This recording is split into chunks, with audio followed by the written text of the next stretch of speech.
Hello and greetings from St. Isidore's here in Yuba City, Monday of Holy Week. So we have entered into this proximate preparation for the Holy Triduum.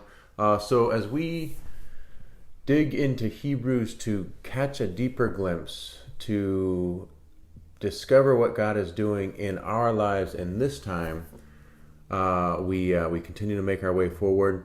We do have liturgies that will be live streaming all this week.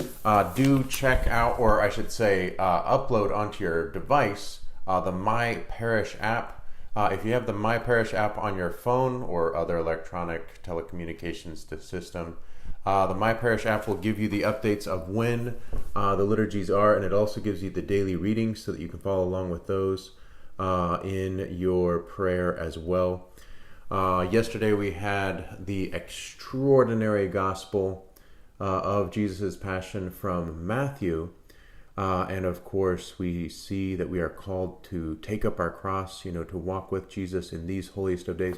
Although this year we would encourage you to be like Pontius Pilate. We want you, like Pontius Pilate, to wash your hands. Do the Pontius frequently, all the time. Just keep washing your hands. That's a great recommendation. But otherwise, be like Jesus. So today we're picking up Hebrews chapter 10. Hebrews chapter 10. Oh, as you notice, we're jumping over a chapter again. We're going to circle back around to chapter 9, so don't worry. Hebrews chapter 10, verses 1 through 18. So find your Bible, find chapter 10, and read verses 1 through 18. So go ahead and press pause, and then we'll circle right back.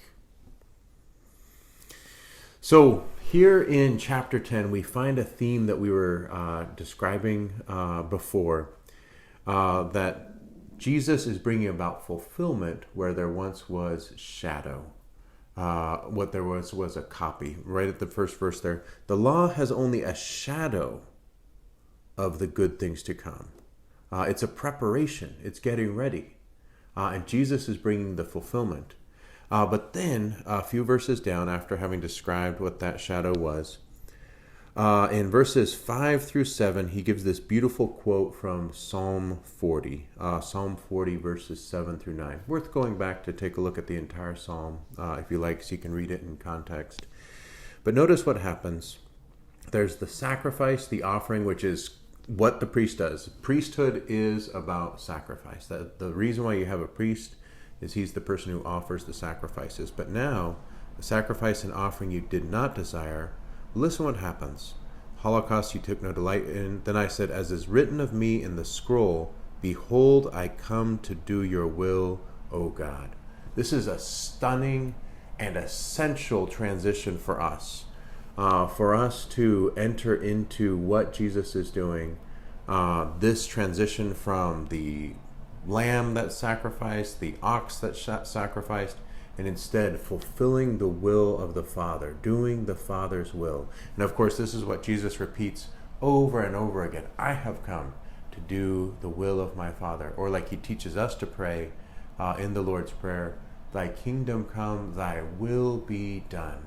Or best embodied, the image there, with the Blessed Mother as the Archangel Gabriel speaks with her, and she says, behold the handmaid of the Lord, let it be done unto me according to thy word. That openness to the will of God. And this is what Jesus is introducing in this extraordinary transition from those sacrifices of the Old Testament. Verse 9, behold, I come to do your will.